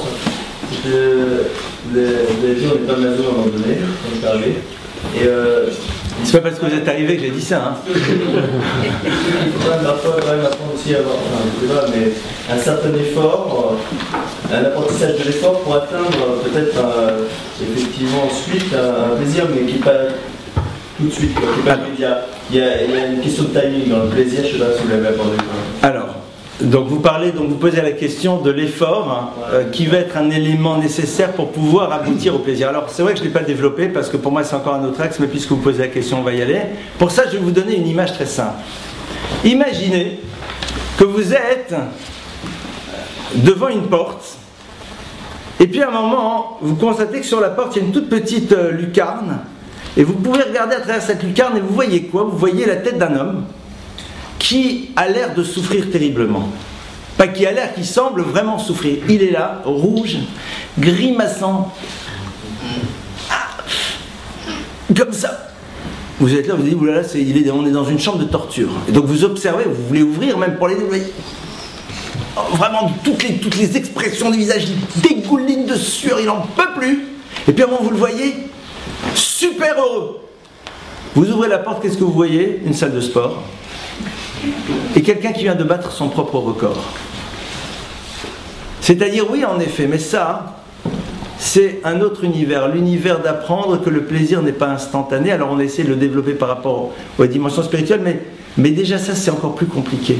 Parce qu'on est dans un monde dans lequel on veut que le rapport entre mon investissement et le résultat soit immédiat. C'est très difficile. Regardez, c'est ce qu'on appelle le monde de l'Internet. Je veux, j'ai.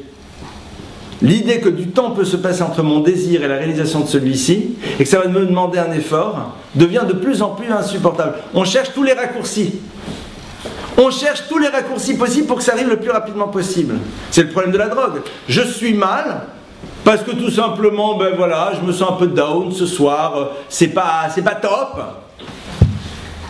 Alors, c'est pas comme ça. Hein. Vous savez quelle est la différence entre un fumeur de shit et un fumeur de cigarette? C'est le geste. La cigarette c'est comme ça, le shit c'est comme ça. D'accord? Je prends mon truc. Ah, je suis mieux.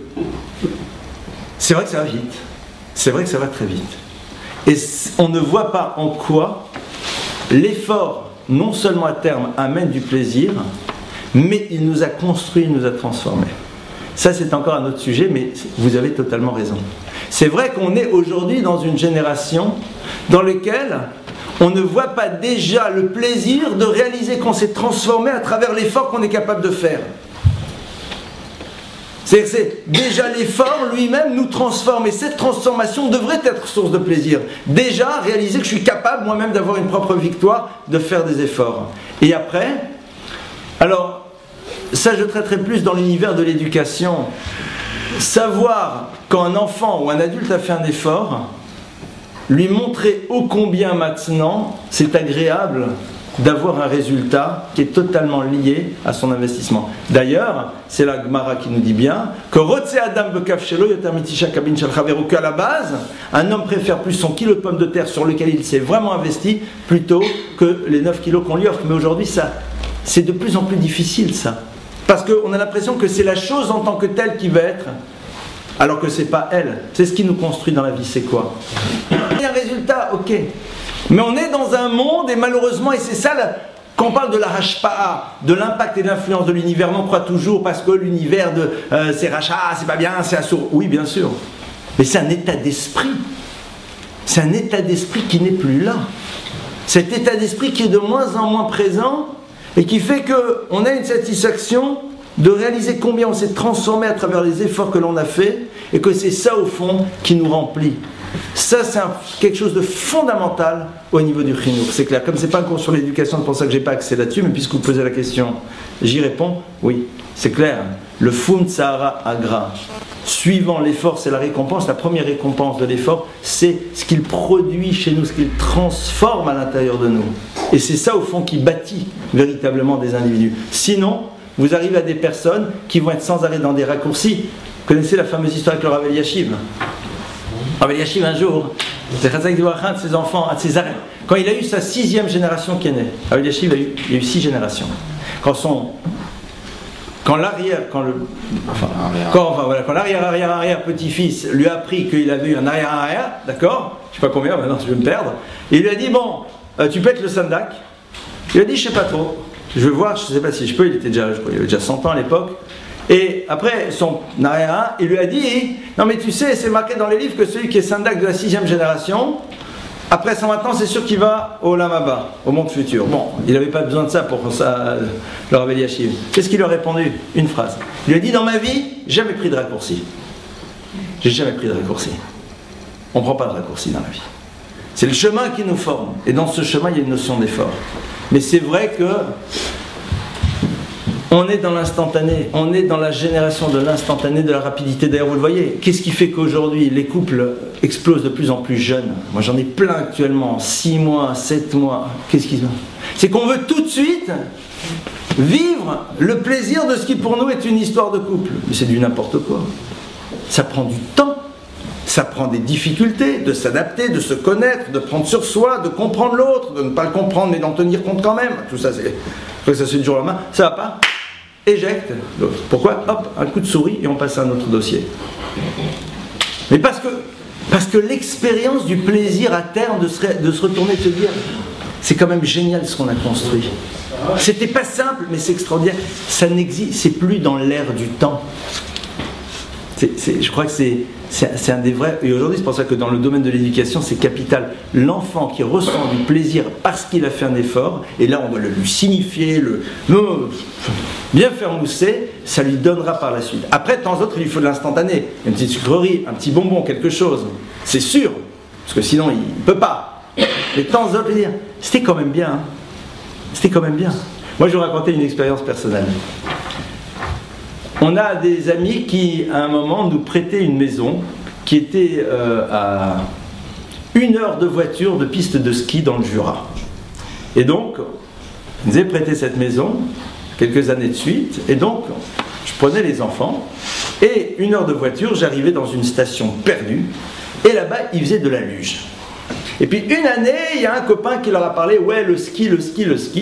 J'ai dit, si vous voulez, on va essayer. Donc c'était la petite station, genre 4 montes-pentes, enfin le truc. Et donc, pour y aller, c'était la ravoda, quoi. On arrive, et le vieux prof qui est là, qui dit, pas de problème. Et donc les gosses, qu'est-ce qu'ils commencent à leur faire? Il les met sur leur ski, il leur commence à leur apprendre à monter en escalier. Monter en escalier, c'est comme ça qu'on commence. D'accord? Faire du ski, c'est genre, ils se voyaient en 2 heures, ils te descendent, tout chousse, hop, un petit virage, de folie quoi, escalier. Qu'est-ce qu'ils ont râlé? Il y en a un qui dit, je veux pas, j'en ai assez, je veux la luge. J'ai dit non, en plus j'ai dit, j'ai payé pour la semaine maintenant, tu veuilles ou pas, moi j'ai payé, tu vas jusqu'au bout. Combien de fois après ils m'ont dit, papa, qu'est-ce que tu as eu raison de nous obliger à continuer? Quand après, comme tous les gosses, ils ont appris et donc ils ont réalisé qu'ils pouvaient descendre et que là, ils kiffaient autrement. Qu'est-ce que tu as eu raison? Mais en vérité, je n'ai pas eu raison, c'est que j'avais payé, ils allaient aller jusqu'au bout. Mais quelque part, à ce moment-là, c'était que des efforts, il n'y avait pas de plaisir, il n'y en a aucun. Seulement, à terme, c'est ce qui va te donner la possibilité de.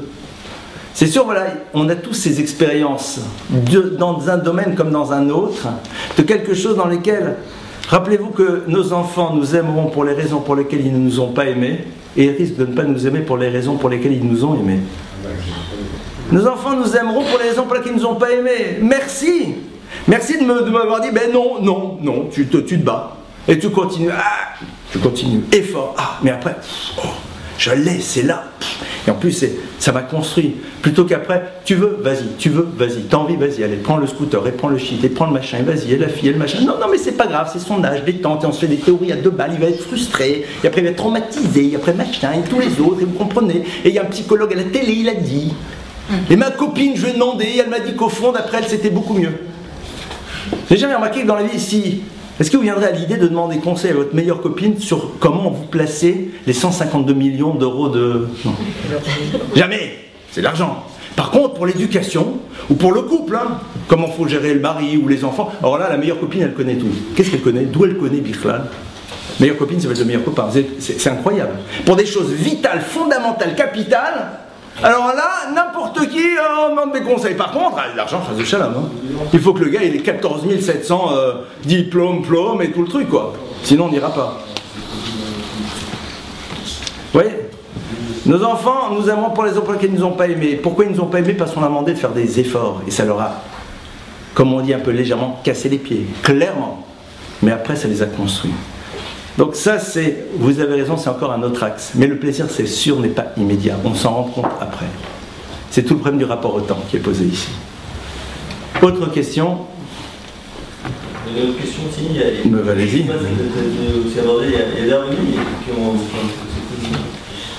dit ils ont vécu, ils n'ont jamais touché un plaisir de ce monde. Est-ce que c'est possible? Rabbi Yehuda Hanassi, qui disent Rabbi Yehuda. Alors il y a des maîtres qui ont dit qu'ils ont, c'est ça la question, des maîtres qui ont dit qu'ils n'ont jamais tiré de plaisir de ce monde. En vérité, ils n'ont jamais tiré de plaisir pour le plaisir. C'est-à-dire que pour eux, comme on l'a vu dans la conférence, le plaisir n'avait été qu'un support pour être dans la reconnaissance vis-à-vis d'Akadosh Baruch Hu. Mais ça ne représentait rien en dehors de ça. C'est-à-dire qu'ils n'ont pas cherché à avoir du plaisir pour le fait d'avoir du plaisir. Mais le plaisir était porteur de sens. Parce que vous ne pouvez pas vous empêcher de ressentir quelque chose. Quand vous avez, quand il est là et qu'il prend une douche, et qu'on prend une douche, ben on a du plaisir. Qu'on le veuille ou pas, c'est agréable de sentir, voilà, on est bien propre, on se sent bien. Ben, ils ne sont pas dit, Seulement, pour eux, ça ne représentait rien en tant que tel. La seule chose qu'ils pouvaient voir, c'est exprimer leur reconnaissance par rapport à Kadosh Baruch Hu, qui à travers juste le fait qu'on passe de l'eau sur notre corps, on a une sensation de bien-être. C'est incroyable. C'est ça que c'est. Ils n'ont jamais cherché le plaisir comme une finalité. Ce qu'ils ont vécu, c'était quelque chose qui n'était là que pour pouvoir créer une relation. Et c'est vrai qu'au bout d'un moment, le plaisir physique était de moins en moins présent. C'est pour ça que la Torah nous oblige. Pourquoi la Torah l'oblige? Du Shabbat. Pourquoi? Parce qu'à un moment, quand le plaisir spirituel est énorme, le plaisir physique, on s'en moque.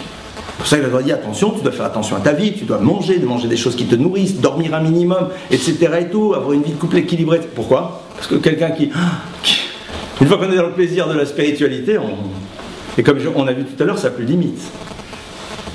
C'est pour ça que la Torah dit ouais, mais attends, si ça ne te dérange pas, t'es permis, quoi. T'as une réalité physique dans ce monde. Après, il y a des individus, pour des raisons qui sont très particulières dans le Olam des Tikkunim, qui décident à un moment vraiment de. Mais c'est pas pour nous ça. Et souvent, il faut faire attention que certains qui font comme ça ne sont que des imitateurs et ils tirent du plaisir que tout le monde sache ce qu'ils sont en train de faire. Ou ils ont une forme d'orgueil de réaliser que moi je suis capable d'eux. Donc non, touche pas à ça. C'est des univers dans lesquels il faut être très vigilant. Autre question? Pas d'autres questions? Sûr? Très bien. Écoutez, en tout cas, je vous remercie pour votre écoute.